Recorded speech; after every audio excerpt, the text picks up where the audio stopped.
प्रदेश के पूर्व मुख्यमंत्री हरीश रावत ने अंकिता भंडारी मामले की सीबीआई जांच सुप्रीम कोर्ट के जज से कराए जाने की मांग दोहराते हुए धामी सरकार पर डेमोग्राफी चेंज के नाम पर जनता को गुमराह करने का आरोप लगाया है। यहां पत्रकारों से वार्ता करते हुए पूर्व मुख्यमंत्री ने कहा कि अंकिता भंडारी मामले में वीआईपी का नाम सामने आना चाहिए, क्योंकि वीआईपी का जिक्र खुद अंकिता ने किया है। बागेश्वर में पुलिस प्रशासन द्वारा डंपरों को सीज किए जाने पर भी पूर्व सीएम ने आपत्ति जताते हुए कहा कि डंपर चालक किसी भी अपराध में शामिल नहीं हैं, उसके बाद भी उन्हें बीते 1 साल से सीज कराना न्यायोचित नहीं है। डंपर चालकों ने भी पूर्व सीएम हरीश रावत से मुलाकात कर उन्हें ज्ञापन सौंपा। पत्रकार वार्ता के दौरान पूर्व विधायक ललित फरसवाण, पूर्व जिला पंचायत अध्यक्ष हरीश सेठानी, पूर्व ब्लॉक प्रमुख राजेंद्र टंगड़िया, अधिवक्ता बसंत कुमार, बालकृष्ण आदि मौजूद थे। लंबे समय तक सीज करना, पहले तो सीज करना ही गलत है और बिना किसी तरीके का दंड निर्धारित किए उनको सीज करना, अपराध बताए सीज करना, ये जो उत्तराखंड का एक मध्यम वर्ग है उसको समाप्त करना है। तो ये बागेश्वर के मध्यम वर्ग पर बड़ी चोट है और 1 साल तक गाड़ियों के, डंपरों के सीज होने का कोई औचित्य नहीं है। यदि कुछ फॉर्मेलिटीज होनी है, कोई चीज़ें हैं, तो ये प्रशासन का काम है, उनको देखना है। उसके लिए सजा डंपर मालिकों को थोड़ी दे सकते हैं। और यदि कुछ गलती उनकी है तो गलती उनको नोटिस दो, वो उसका जवाब देंगे, कोर्ट में जाएंगे। आप कुछ कहोगे भी नहीं और सीज करके रख लोगे, ये तो गलत है। सर, अंकिता भंडारी मामले में सत्ता पक्ष आरोप लगा रहा है कि जब हमने सीबीआई जांच के आदेश कर दिए हैं, फिर भी कांग्रेस लगातार मांग उठा के प्रदेश का माहौल खराब कर रही है। एक बात बताओ, ये पहले दिन से आवाज़ किसने उठाई कि अंकिता हम शर्मिंदा हैं, तेरे कातिल जिंदा है? लोगों ने उठाई। लोगों ने कहा अपराधी कौन जो देहरादून और दिल्ली में है मौन? लोगों ने कहा ये वीआईपी कौन जिसको लेकर के धामी से लेकर के दिल्ली तक है मौन? ये कांग्रेस ने नहीं कहा, ये लोगों की आवाज़।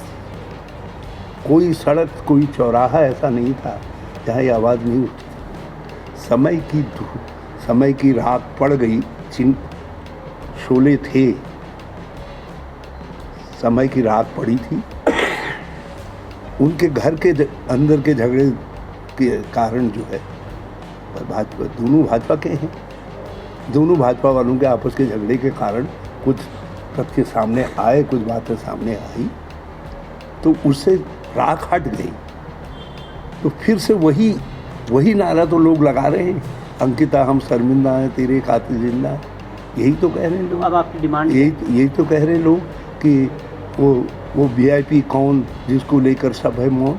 हमारा कहना ये है कि अंकिता ने हमारे स्वाभिमान, मान, गरिमा, सम्मान के लिए बलिदान दिया।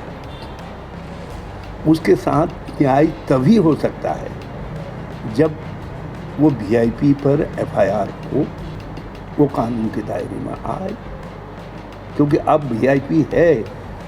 ये अंकिता का बयान कहता है, हम किसी भाजपाई के बयान पर नहीं जा रहे। अंकिता का बयान कहता है कि मेरा रिजॉर्ट मालिक ने कहा है कि कल वीआईपी आ रहे हैं, तुमको उनको विशेष सेवा देनी है। और मैं समझती हूँ विशेष सेवा क्या है। यहाँ के रंग ढंग ठीक नहीं है, मुझे डर लगता है। तो वीआईपी शब्द अंकिता ने कहा है, तो इसलिए अंकिता को यदि न्याय देना है तो वो वीआईपी जांच का दायरे में होना चाहिए, उस पर एफआईआर होनी चाहिए।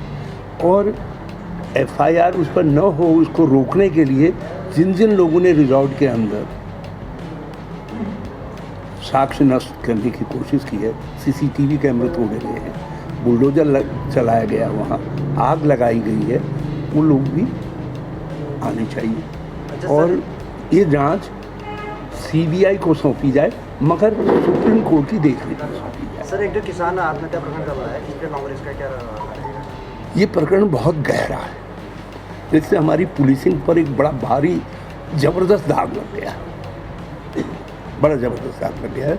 मैं भी राज्य का मुख्यमंत्री रहा हूँ और मेरे समय में बड़े काबिल पुलिस अफसर रहे सब लोग, लेकिन आज मैं उन सबकी नज़रें झुकी हुई होंगी, क्योंकि जिस तरीके का दाग होता है, जो कुछ कहा गया है, जो कुछ सुखवंत सिंह ने आत्महत्या करने से पहले किया है, कहा, उसका वीडियो जो है FIR है,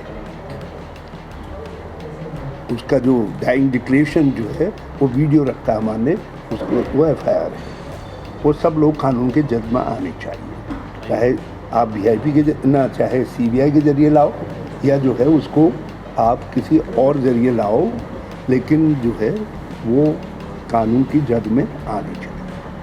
हाँ सर, मुख्यमंत्री जी का एक बयान हम देख रहे थे कि कांग्रेस डेमोग्राफी चेंज कर रही है, उन्होंने पहले डेमोग्राफी चेंज की। हम तो कह रहे नए धोबे उतरेणी में तुम, अब उनमें तो नहाया नहीं होगा, हमने तो नहा रखा है यहाँ बागेश्वर के पानी से जो है।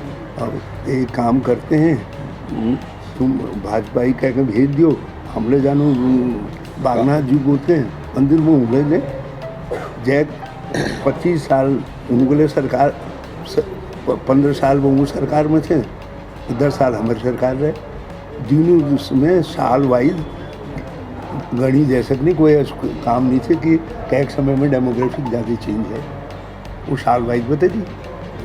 और मेरा आरोप से कि जितने डेमोग्राफिक चेंजेस हुए हैं उत्तराखंड के अंदर, दूर दूर गांव तक में जो डेमोग्राफिक चेंजेस हुए हैं, वो सब ज़्यादातर 80% भाजपा के समय।